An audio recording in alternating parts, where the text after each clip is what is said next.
Radio Shanghai.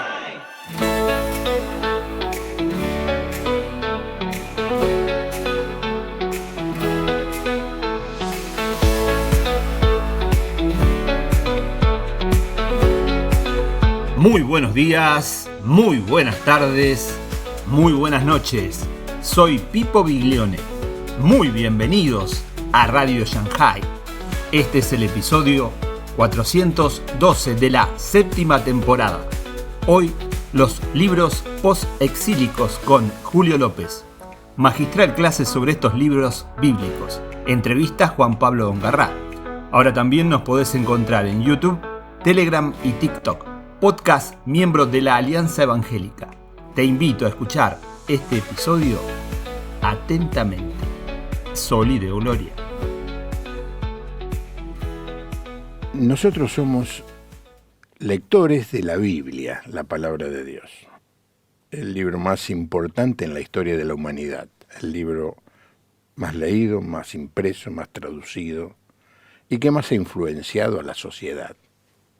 Aunque la gente no lo sabe, muchas de las cosas que suceden en este mundo son como resultado de las enseñanzas de este libro. Moldea la cultura hebrea, cristiana, islámica y muchas otras. Está dividido en dos partes, en lo que se llama el Antiguo Testamento y el Nuevo Testamento. Y esas partes tienen a su vez libros. A ver si podemos poner la primera de las fotos, para que usted tenga una idea de los libros. Ahí están. Yo de chico aprendí a decirlos todos de memoria de corrido. Se lo deberíamos preguntar al invitado, a ver si... Sí, seguro, bueno, sí, sí. sin problema. Ahí están. Primero están los de la ley, o los judíos los llaman a eso, Julio, la Torá. La Torá. La Torá. La ley. Cuando el Señor decía la ley, es eso. Génesis, Éxodo, Levítico, Número, Deuteronomio. Después vienen los libros históricos. Josué, Jueces, Ruth, Primera, Segunda Samuel, y son Primera y Segunda Samuel en las Biblias católica y evangélica. Los judíos no, es Samuel. Cuando vino aquí Milei al programa, dijo, como dice Samuel, y yo... ¿Preguntaste cuál? Claro, primero y segundo. Y me miro, ¿cómo primero y segundo? Hay uno solo. Es verdad, es uno solo. Lo que pasa es que en el rollo no entraba todo. Entonces quedaron... Lo hicieron en dos partes. Segundo rollo. Deja la foto. Después, Primera y Segunda Reyes, también historia. Primera y Segunda Crónicas, también historia. Esdras, Nehemías, Esther. Recuerde estos tres. Después los poéticos.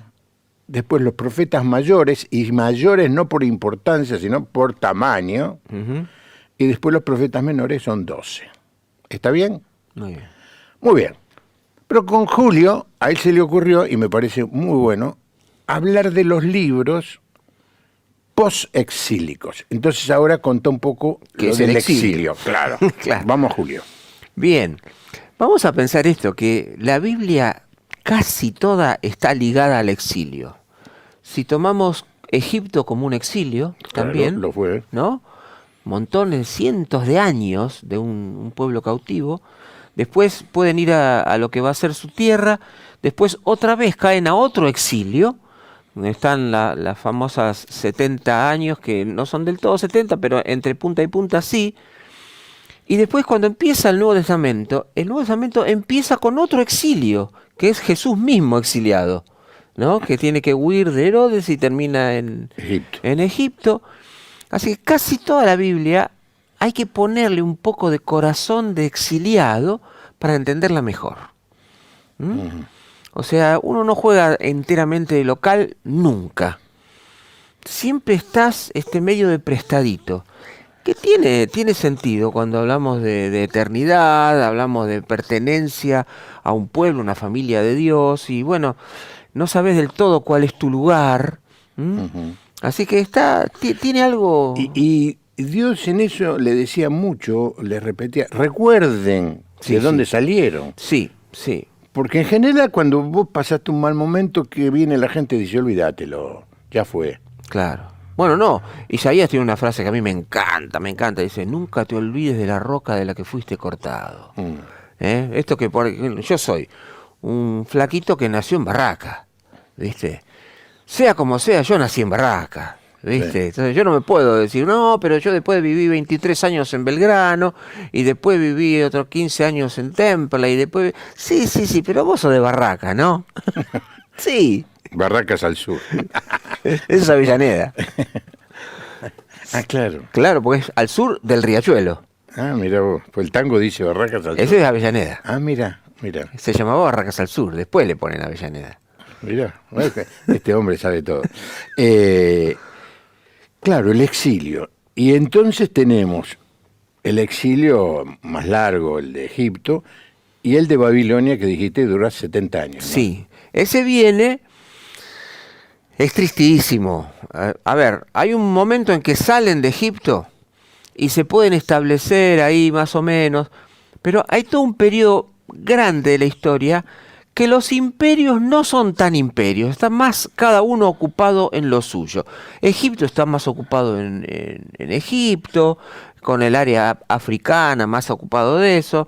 Los hititas, los sumerios están con sus propios líos, hasta que aparece y asoma el imperio asirio, que se hace imperio en serio, y llega hasta la zona de Israel y barre 10 de las tribus de Israel.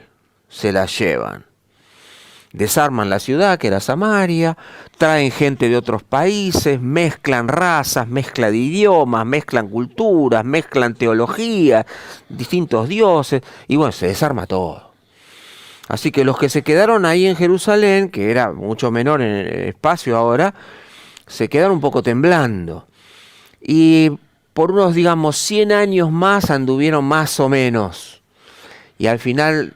tan rebeldes, tan seducidos con el poder de los imperios, tan seducidos con eso, que les llega el turno y ya Asiria no existía como imperio poderoso, ahora existe Babilonia, y Babilonia viene y también barre Judá, barre Jerusalén, se los empiezan a llevar de a poco, tardan como unos 10 años en llevarse, primero se llevan la flor y la nata, digamos, la gente más importante, los mejores artesanos, los sacerdotes, las familias reales, la nobleza, se los van llevando y dejan al pueblo, claro, sin dirigencia. Entonces ya no eran peligrosos.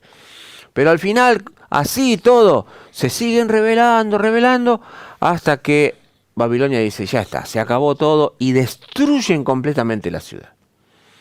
La destruyen el templo, destruyen las murallas, destruyen las casas, y lo que quedan esparcidos, y algunos últimos terminan yendo a Babilonia, y allá también quedan divididos en distintas ciudades, no tampoco todos juntos, ¿eh? Así que algunos van a estar en lo que era la vieja Nínive todavía, otros van a estar en Ecbatana, otros van a estar en Babilonia misma, otros van a estar en distintos lugares, tampoco están todos juntos, para que no armen lío.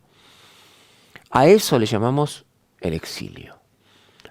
No estás en tu tierra, ya no te llamás con tu nombre, te cambiaron el nombre, tenés que hablar otros idiomas, tus culturas van cambiando, tu comida va cambiando, no tenés templo donde rendir culto, los sacerdotes ya tienen que laburar como cualquier otro de otras tareas. Así, ese es el exilio, que atenta contra la identidad en todo sentido. A eso le llamamos el exilio. Bueno, de esto vamos a hablar hoy, porque al volver hubo algunos libros muy interesantes. A veces me pasaba a mí, cuando era más niño, que yo mezclaba Reyes y Crónicas, Esdras, Nehemías y Esther. Entonces, para mí, lo último que decía Crónicas era de un rey ahí, Esdras, y venía Esdras. Y se leía como que seguía. Porque era la otra página. Claro. A una página de diferencia. Claro. Pero después, claro, un poquito más me dijeron, no, esto después... Ay, ¿cómo es esto? Porque no están puestos en el orden cronológico que nos podría ayudar. Hay Biblias, dicho ese paso, hay Biblias que tiene los libros puestos en orden cronológico, muy pero muy interesante. Estamos en este momento exilados en el Imperio Babilónico. Tal cual. Estamos en Babilonia. Babilonia al final no va a durar mucho tiempo tampoco como imperio, una vez que nos cautivaron a nosotros, y va a arrancar el imperio persa. Digo, no va a durar mucho tiempo en términos históricos, ¿no? Pero pasan 20 y tantos años, o sea, un montón de tiempo, pero esta gente que están presos ahí tienen adentro la gran pregunta: ¿se podrá volver alguna vez? Y hay un pasaje que a mí me gusta mucho leerlo. Si quiere alguno buscar conmigo, yo voy a leer un poquitito del libro de Daniel, un poquitín nomás, Daniel 9. En Daniel 9 aparece una cuestión de tiempo muy bien dicha. Bueno, digamos que Daniel 9 es una oración. Sí, una hermosa oración de confesión. Que de paso está bueno decirlo. El que hace la oración de confesión era un pibito cuando se lo secuestraron de allá de... 16 años. Claro, ponele. Se lo traen y él cuando hace la oración hace la confesión como que él es el culpable de todo lo que pasó. Asume la historia de su pueblo y confiesa con un nosotros. Muy bueno eso, muy interesante. Pero empieza así el capítulo 9. Corría el primer año del reinado de Darío. Darío, hijo de Jerjes. Así que ahí ya... estos son los persas. Pero ni siquiera es el primero de los persas, ni el segundo de los persas, es el tercero de los persas, porque primero estuvo Ciro, después Jerjes, después vino Darío. Ya corrió, o sea, el que está escribiendo ya es un viejito. Es un pibe grande, ya viejito, así como nosotros tal vez. Sí, cómo no. Ponele. Dice, vino Darío, hijo de Jerjes, un medo, que llegó a ser rey de los babilonios, cuando yo, Daniel, logré entender ese pasaje de las Escrituras donde el Señor le comunicó al profeta Jeremías que la desolación de Jerusalén duraría 70 años. Así que acá hay un profeta viejo leyendo a otro profeta, y a lo mejor lo había leído 10 veces, pero dice, ahora logré entender que esto se acaba. Un día se acaba esto y podemos volver. Bueno, al final del libro él ve todo el regreso, por decirlo de alguna manera. Dice, bueno, ¿y yo? Dice, ¿y a mí qué parte me toca? Bueno, vos ya está, ya hiciste tu parte, ahora te vas a ir a dormir y después te levantarás para recibir tu recompensa. Dice Daniel, yo quería volver. Pero bueno, es hermoso, el final también, porque tiene mucha altura, mucha dignidad. Ese hermoso versículo dice, los que enseñaron la justicia a la multitud brillarán como estrellas a perpetua eternidad. Digo, yo quiero ser de esos. Yo quiero ser de los que enseñan la justicia y brillan, ¿no? Así que bueno, este es el primero que está como abriendo la puertita de los posexílicos, diciendo, chicos, vamos a volver, Así como había hecho José allá en Egipto, que un día le dice a su sobrino, o sea, todo, él viejito también, dice, bueno, cuando se vayan de acá, no dejen aquí mis huesos, A mí me llevan allá, a casa.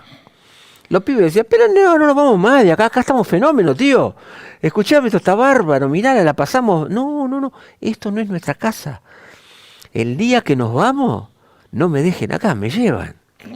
Es esa identidad de decir, adivino el parpadeo de las luces que a lo lejos van marcando mi retorno. Buen tango, volver. Volver. Entonces, los exílicos y posexílicos tienen esto de la identidad de volver. Déjame que te lea un primer mensaje. Mari de Mataderos dice, ¿con qué criterio están ordenados los libros de la Biblia? Soy María de Mataderos. Algunos criterios son muy fáciles, muy fáciles. Por ejemplo, los libros proféticos, el más gordo está primero, el que tiene menos gordito después, sencillamente por eso, nada más, no tiene otra cosa. Los primeros 5 de la Torá sí tienen un sentido: Génesis, Éxodo, Levítico, Números, y Deuteronomio resume un poco todos los primeros 4 y van juntos. Después los históricos van juntos, pero unos son solamente de la historia de Judá y otros son la historia de Judá e Israel todo junto. No son todo lo mismo. Los poéticos también están metidos de una manera un poco antojadiza. Job es bellísimo, no, es largo, manontropo, como salmo. Tiene así una cosa un poco antojadiza de cómo fueron puestos. Sí, sí. Los 12 después, que decimos los 12 profetas finales, Sí. los 12 van todos juntos. Sí. Dicen los que han estudiado esto que los mantuvieron siempre todos juntos para que no se pierda ninguno. Porque algunos eran muy pequeños los rollos y tenían miedo de perderlos en el montón. Sí. Están ordenados de una manera que no es una doctrina ni un dogma. Por ejemplo, en las Biblias judías, el libro de Daniel no está al lado de los profetas mayores, está en otro lado. Uh-huh. Bueno, hay razones, pero es muy largo de explicar y llamaríamos a alguien que maneje bien este tema. Esto es más fácil de explicar. Nos pregunta Paloma de San Justo, ¿por qué hay diferencia en los libros de la Biblia católica y evangélica? En la Biblia católica hay 7 libros más que en el canon de las Biblias o en el compendio de las Biblias evangélicas no están.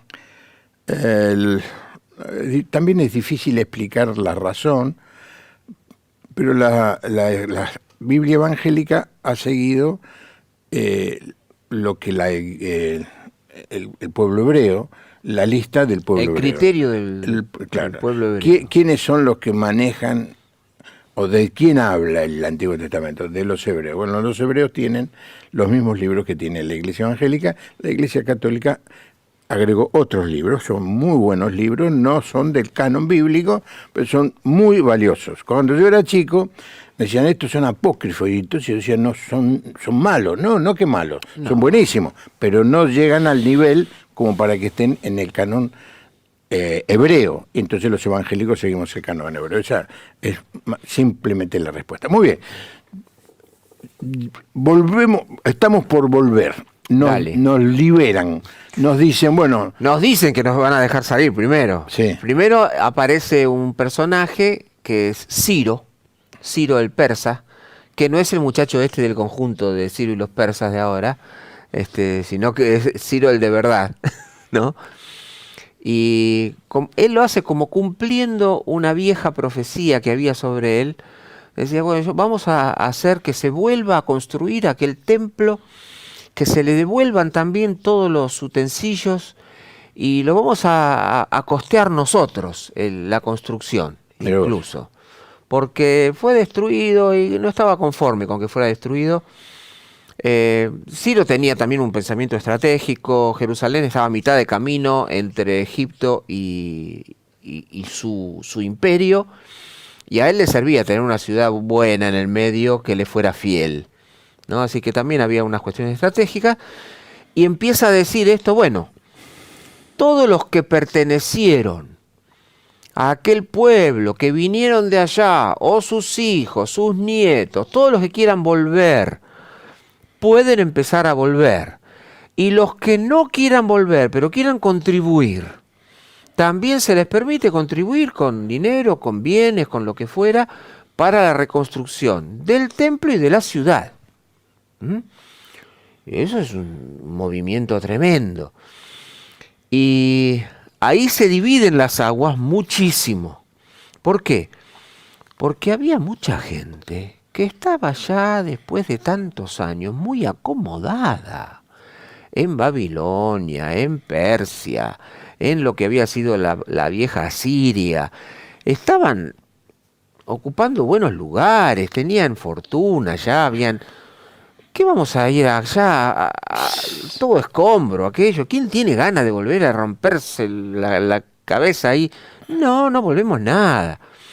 Entonces aparece ahí la maravilla de el número, de cuántos son los que sí quisieron volver. Por eso en libros como Esdras, Nehemías, aparecen esos listados, dice, de tal pueblito de Tecoa, tanto, de tal pueblito de Anatot, tanto, de tal pueblito de Betel, tanto. Dice, ¿qué pasó?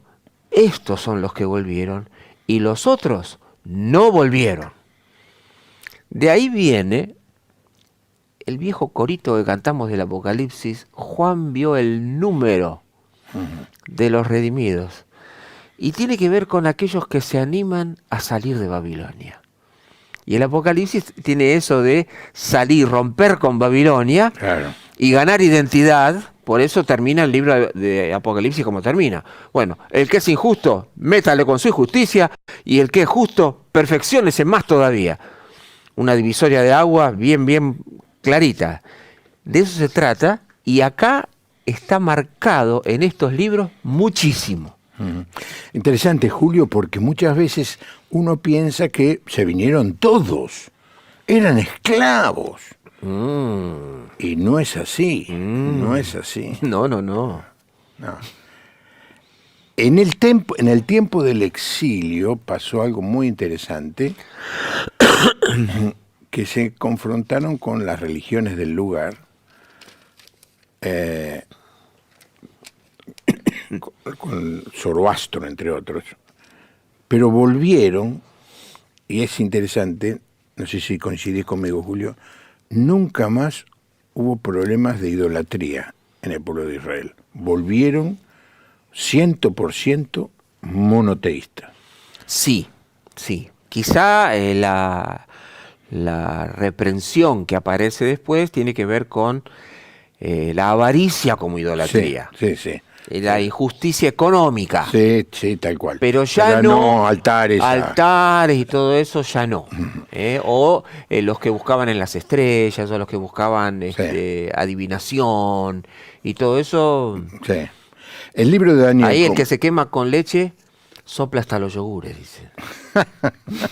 El libro de Daniel, como el de Ezequiel, algunos profetas menores y por supuesto el Apocalipsis. Qué revelador lo que pronto sucederá para nuestra bendición y redención. Se habla poco, dicen las iglesias, de este tema. Hermoso el programa. Hubo también en ese tiempo exilados del pueblo en Egipto, junto con Jeremías. ¿Qué pasó con ellos?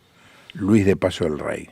Lo de Egipto tiene gente viviendo allá, del pueblo de Israel, desde tiempos inmemoriales. Uno dice, no, estos fueron todos cuando se fundó Alejandría, pero no, muchísimo antes, años 600 antes de Cristo, 700 antes de Cristo ya había colonia de judíos en Egipto. Así que no tenemos memoria, ni siquiera si todos salieron de Egipto cuando salieron con Moisés, ni siquiera eso sabemos, con certeza.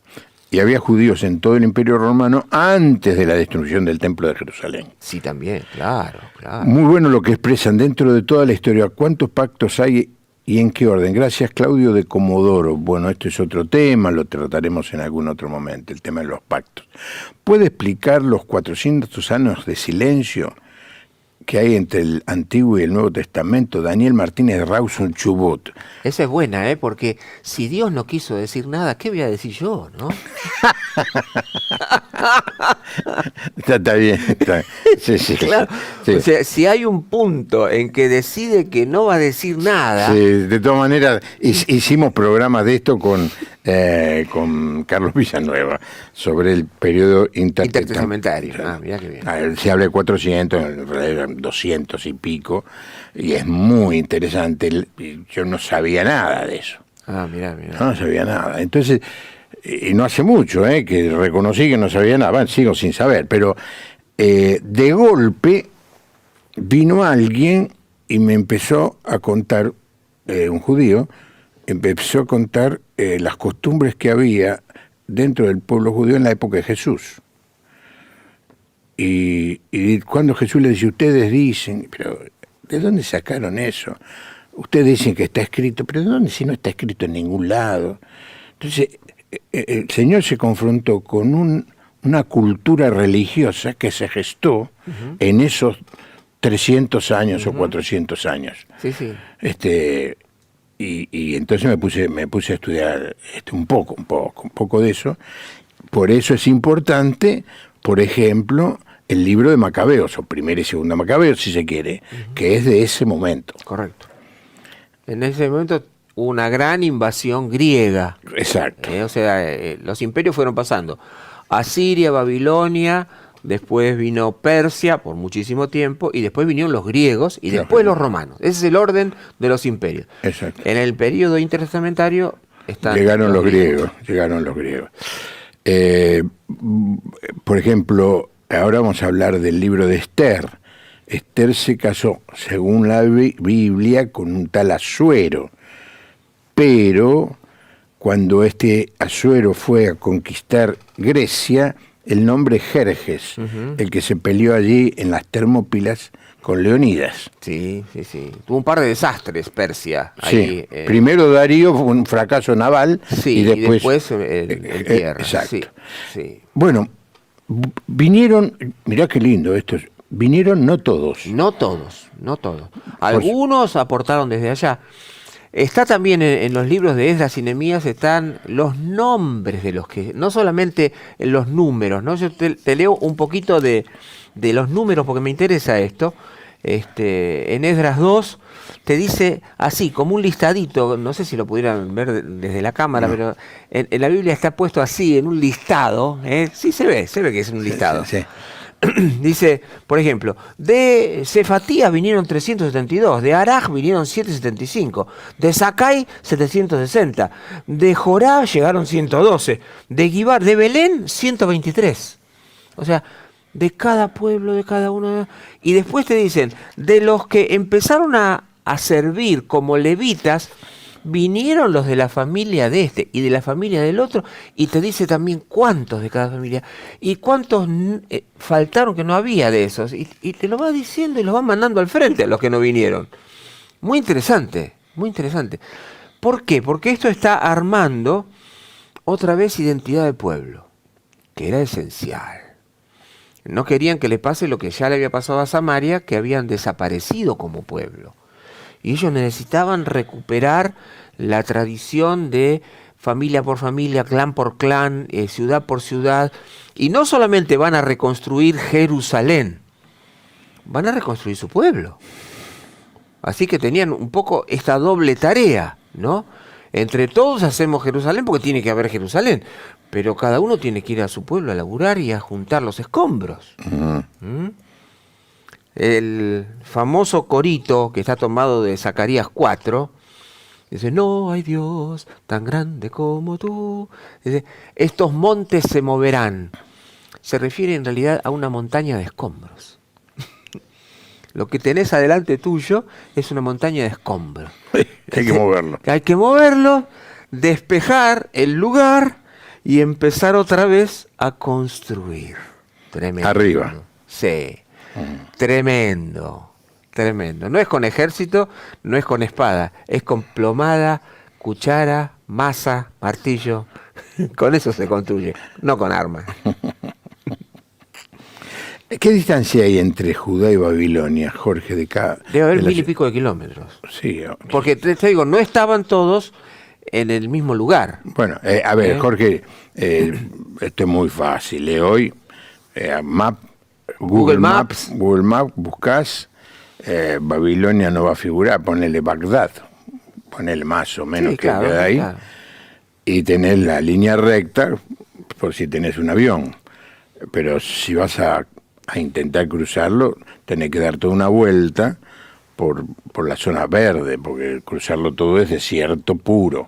Entonces, cuando iban caminando, se iban hasta Damasco, al norte por allí. La medialuna fértil. Exacto, y iban al costado de los ríos que venían de Turquía, ¿no? El Éufrates, entre otros. Saludos de Entre Ríos. Lo conocí a Julio en los videos de YouTube, de como hace 8 años atrás, cuando usted, pastor, tenía un piano en la mesa. Sí, es cierto. Sí, está allá el piano. Que hablaban, mira, mucho, que hablaban de Eclesiastés y otros. Entonces algún día dice, estaría bueno tratar, si tiene sentido, algo sobre el libro de Enoch, Ajá. que tampoco participa del canon. Me llamo Agustín Bendiciones. Muy interesante el tema, porque en el Nuevo Testamento es mencionado o citado, ¿no? Citado. Alguna sí. vez. Sí, sí. Pastor, los libros apócrifos son malos. Como Pablo cita también canciones de los cretenses, O sea, yo dije que no eran malos y acá me dice que son malos. son malos. Bueno, Bueno. la libertad. No hablan de Cristo, los tiempos históricos no coinciden, muchos se salen de la doctrina. Creo que el mensaje se va a mal interpretar si no se aclara y puede confundir a los nuevos cristianos. Bendiciones. A ver, no. Estoy diciendo que no están en la Biblia, pero quise decir que no son malos, porque yo en mi mente, cuando era chico, pensaba que eran una porquería, que eran demoníacos. No, son libros escritos por hombres de aquella época que cuentan cosas. No tienen la altura, no tienen el nivel, no tienen la profundidad para estar en el canon O bíblico. decimos nosotros, el grado de revelación. El grado de revelación. No quería ser tan místico, pero sí, el grado de revelación. Pero le aconsejo, no sé quién es el que me dice esto, los Macabeos, léalo, porque le ilumina buena parte de lo que sucedió en esos 400 años. Uh-huh. Bien, vinieron y entonces, ¿qué libros nos hablan de este regreso? El regreso básicamente está en Esdras y Nehemías, y los profetas están, unos están fomentando el regreso y otros están fomentando, bueno, estamos acá para esto. Así que Esdras y Nehemías cuenta cada uno la verdad, no sabemos cuál de los dos llegó primero, si Esdras o Nehemías. Uno puede estudiarlo desde un lado y dice, no, primero vino Esdras y se nota por esto. Después dice, no, pero está citando, o tal vez Nehemías vino más de una vez, porque tenía permisos especiales para hacerlo. Entonces vino una vez, hizo un trabajo administrativo, como que se podía empezar a trabajar, después vino Esdras, después vino y dice, bueno, ahora vamos a hacer también la muralla. Y son todas posibilidades, no tenemos eso, pero sí está claro que había una conducción espiritual y una conducción administrativa del pueblo. Uh-huh. Y en el caso de Esdras tiene esa misión de la conducción espiritual, y en el caso de Nehemías, y en el caso de el encargado de negocio, porque tampoco era rey, ni nadie fue nombrado como rey ahí, era Zorobabel, que tenía su ascendencia de casa real, pero ahí está como si fuera, hoy diríamos, un encargado de negocios. Gobierna lo que hay que gobernar y nada más, no puede tomar muchas medidas. Así que estos son los libros. Esdras y Nehemías son libros con mucha prosa, te van contando y llenos de números, y a la vez y de muchas rebeliones y mucha oposición que hay, te cuentan lo difícil que les costó, lo tremendo que fue eso. Y los otros son los profetas, que algunos con muy buena poesía también, van volcando el por qué vale la pena semejante esfuerzo. Y unos van a decir, por ejemplo, vinimos a construir el templo y está cada uno construyendo su casa. ¿Y el templo? ¿Para cuándo lo vamos a hacer? Ageo, ¿no? Y en el medio de esas profecías se van mucho más lejos, como hacen los profetas, ¿viste? Los profetas están inspirados por lo que está ocurriendo acá. Uh-huh. La circunstancia los inspira. A la vez, Dios los inspira para que sientan ellos mismos lo que Dios siente frente a la circunstancia. Pero los tipos no se quedan casi nunca en solucionemos esto. Dicen, no, acá está pasando esto. Pero vienen días, dice el Señor, y se van allá lejos, y a lo mejor mucho más lejos todavía, ¿no? Entonces, la lectura de los profetas reclama esa flexibilidad en el alma y en el pensamiento. Ahora, Esdras y Nehemías son históricos muy fáciles de leer, se entiende rápidamente la historia. Nehemías construye las murallas, es una proeza, porque en 52 días reconstruyeron. Y Esdras no, le costó más tiempo, arrancó, paró, siguió después. El templo. No llegó a tener el brillo del templo de Salomón, ni mucho menos, pero sirvió como para empezar los cultos. Pero después viene Esther. ¿Y Esther cómo es que está ahí? Y está ahí porque hubo gente que hizo posible el regreso, como dijimos de Daniel, y no regresaron. Hubo gente que allá en el exilio fueron personajes claves para la sobrevivencia del pueblo. Y entonces es una historia hermosa. Todos los años los judíos celebran a Esther. Hay un día de celebración de la vida de Esther, como diciendo, esa vuelta pegó en el palo y salió nomás, pero era un gol en contra total, o sea, la tenían perdida completamente y esta chica hizo su gestión frente al rey, etcétera, etcétera. Dios ayudó a su tío Mardoqueo para que entienda la gravedad de lo que estaba pasando y finalmente los conspiradores que querían que el rey mate a todos los judíos terminaron ellos mismos ejecutados, ¿no? Es un libro duro de leer, aunque parece contado con cierto modo naif, porque se cuentan las cosas más terribles de una manera bastante tranquila. No es alarmista el libro, pero es muy serio lo que ocurre.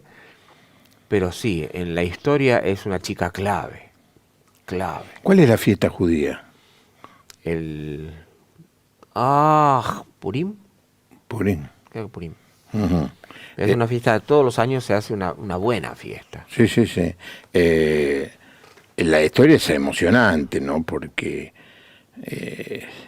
uno puede entender cómo era la cultura de aquella época.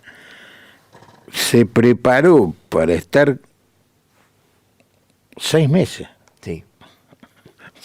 Una mujer preparándose, maquillándose, no sé, bañándose en leche de no sé haciendo qué. Dieta, haciendo o haciendo dieta. ejercicios, Sí. Vaya uno a saber. Porque Ciertos aprendizajes de danza, Vaya uno a saber. porque tenía que, la iban a elegir, entre otras. Sí. Ay. Se jugaba el destino de una nación. A eso. Tal vez para esto fue que estás acá, ¿no? Es el pensamiento grande. Tal vez fue para esto que naciste. Y la chica se juega en serio por su pueblo y muy bien. Sí. Hermoso, un gran relato, un gran relato. ¿Cómo se llama la otra esposa? Esa sí que... Ay, no me acuerdo del nombre. Esa sí que tenía carácter, ¿eh? Sí. La otra esposa, a ver, ya algún televidente nos va a ayudar. Nos va a enseñar. Nos va a ayudar. El rey rey, no sé, a los reyes hoy lo vemos como figurita de revista. El tipo era el dueño de la vida de todo el La imperio. reina Basti. Basti. Con B corta. Entonces el rey dice, tiene a todos los amigotes, dice, che, mándenla a traer a Basti, quiero que haga, muestre su belleza delante de todos mis amigos. Uh-huh. El tipo, el dueño del mundo. Sí. Hoy decimos... El título Rey de Reyes, Señor de Señores, lo inventaron ellos, ¿eh? Sí. ¿Y la mujer qué hace? Uh-huh. No voy. Chao. No voy. Yo no soy soy la esposa, no soy un juguete. Pero mirá que si desobedeces y públicamente y delante de todos al Rey de Reyes, Sí. la vas a pasar mal. Necesitamos cristianos de ese carácter, che. Sí. Bueno, justamente estos libros te dicen que hay momentos de la vida en que uno tiene que tomar decisiones grandes, serias, gordas. Así como dijimos, de salir o no salir. Uh-huh. Dejar todo acá o no dejar todo. Por ejemplo, también está entre los reconstructores de la muralla, se reparten por familias pedacitos de muralla, el pedacito que está frente a tu casa, ¿no? Tenés que hacerlo vos. Y hay uno que dice, y fulano de tal, él y sus hijas, si no tenía hijos varones, Y él era perfumero en Babilonia. O sea, un tipo... Vamos. De ladrillo no sabía nada. No, y esas manitos, yo me imagino las manitos de un perfumero, de un tipo que de la delicadeza y de trabajar con las cosas de lo más sutil, moviendo piedra para armar una muralla. Eso es muy interesante. Y el hecho de que la familia se involucró. Las hijas, él y sus hijas. Y está ahí puesto, consta. Ahora se reconstruye la muralla y Jerusalén y entonces empieza a transcurrir un nuevo tiempo. ¿Cuál es este tiempo? ¿Sabés que de eso hay una historia muy linda que a mí me gusta mencionar, que tiene que ver con Zacarías? Porque así como Nehemías es el que promueve generar otra vez una muralla para asegurar que estos que nos están volviendo locos nos dejen en paz, y estos que lo volvían locos, los volvían locos personalmente, pero también llevaban cuentos y mentiras allá a los reyes para decir, no, estos ahora que hagan la muralla se van a sublevar y no te van a pagar más impuestos. Y Nehemías insiste con la muralla y va para adelante. Zacarías sugiere al revés. Dice, no, la ciudad nueva ni tiene que tener murallas. Porque es otra cosa. La ciudad nueva va a ser tan grande, tan importante, que no tiene que tener murallas. El Señor será su muralla. Son profetas, los otros son administradores. ¿Cuál es la lucha entre los profetas y los administradores? No para esa lucha. Todos los que somos pastores, y no digo que somos los profetas, digo, pero tenemos que al diácono administrador. Uno tiene una visión de qué se podría hacer y cómo hacerlo, y vos tratás de comunicar la visión y te sacan corriendo la muchacha. No hay plata. No solo no hay plata, hay cosas que ni siquiera hace falta plata. Las cosas están, pero no las vamos a poner disponibles para eso. Y bueno, acá está, y a mí me gusta que estén los puntos de vista. Así como uno ha leído a Nehemías y dice, no, vamos a hacer la muralla linda, bien hecha, y viene atrás el profeta y dice, no, acá la muralla molesta. Porque las ciudades son inquietas, crecen rápido, y esta ciudad tiene que ser una ciudad abierta. Que el Señor sea su muralla. Es como que Zacarías hubiera visto la iglesia, que no la podés contener con una muralla, porque la excede por todos lados, ¿no? O como el templo de Ezequiel, que también es más grande, tiene otras dimensiones. Y bueno, son los profetas. Necesitamos los profetas. Claro. Nos hagan ver la realidad de una manera diferente. De todas maneras, esta muralla a un grupo de personas le sirvió. Sí, claro. En el año 70, cuando el general Tito invade Israel, finalmente lo termina conquistando, pero se salvaron por bastante tiempo por las murallas estas.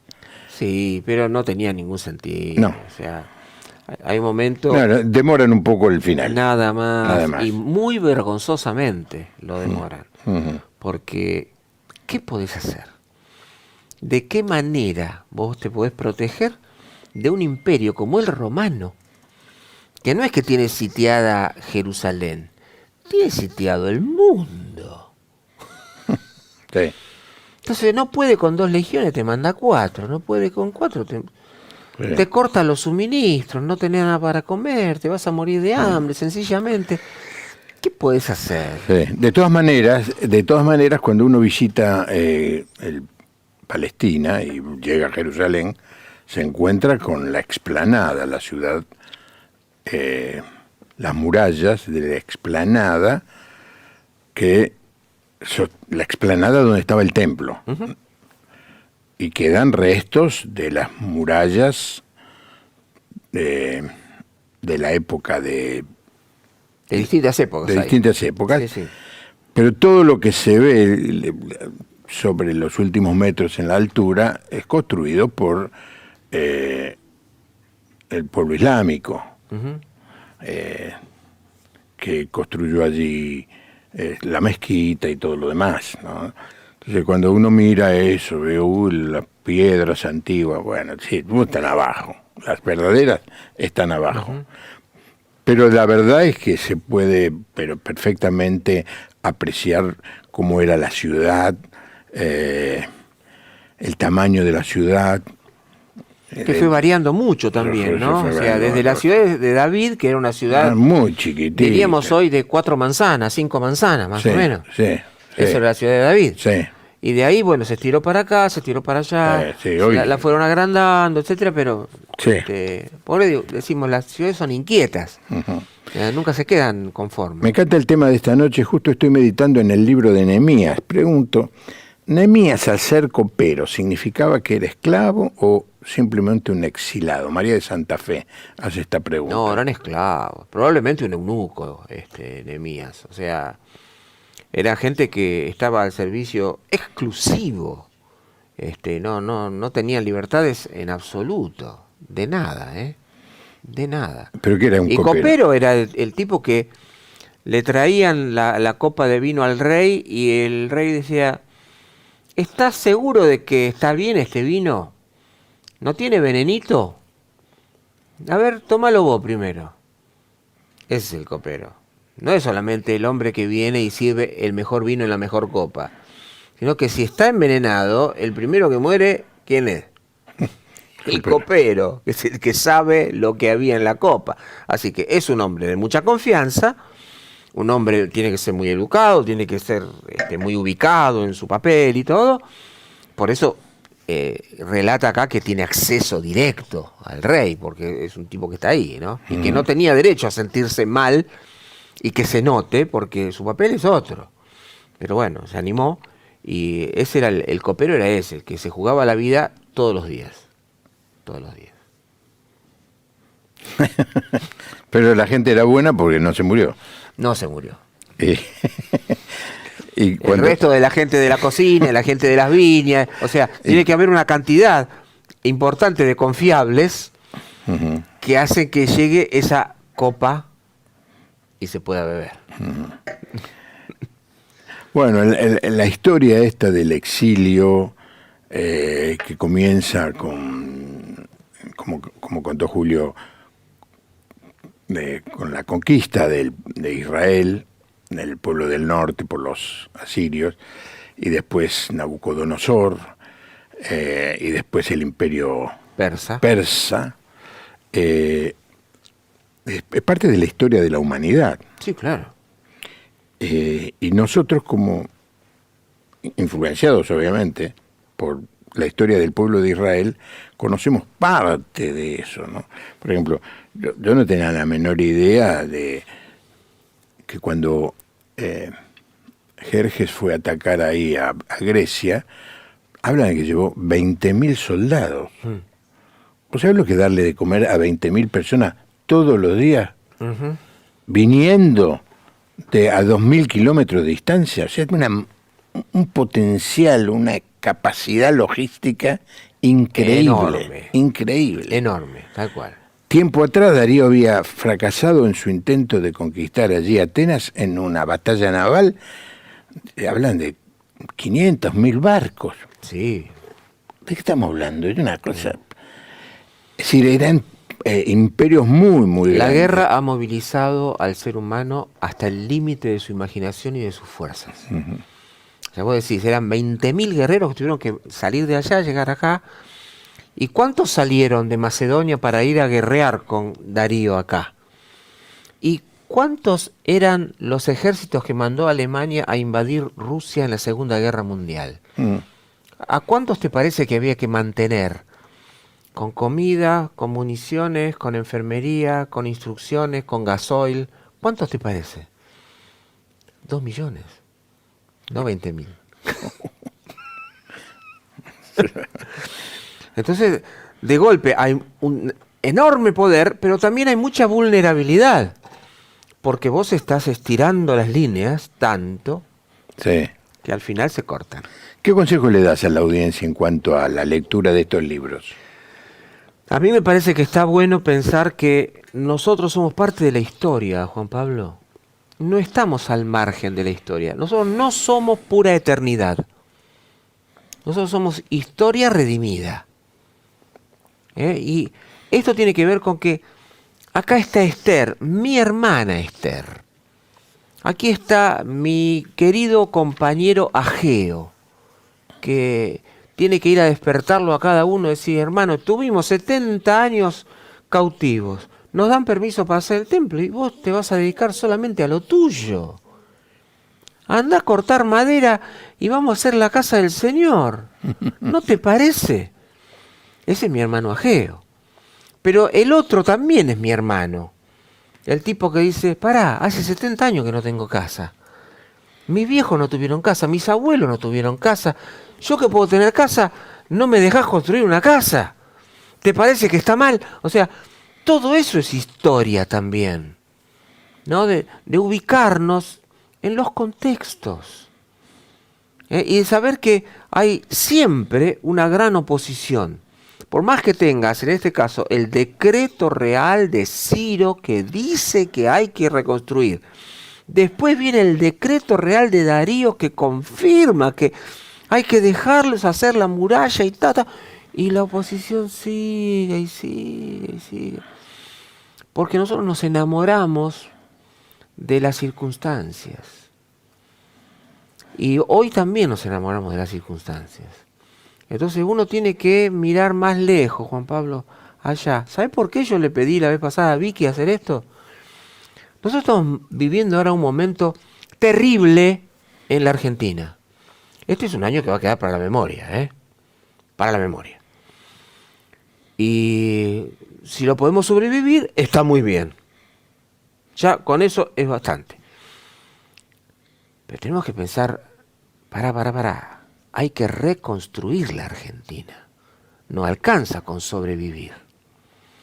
Entonces es la hora de los pensamientos grandes, generosos, con visiones buenas, con entendimiento de un poquito, yo diría, como diría nuestro querido Señor Jesucristo, cuando los muchachos están llegando a Jerusalén, y le dice, Señor, lo golpean así, ¿viste? Mientras van caminando. Mirá las torres, mirá allá arriba, mirá. Querido, de esto no va a quedar piedra sobre piedra, le dice Jesús.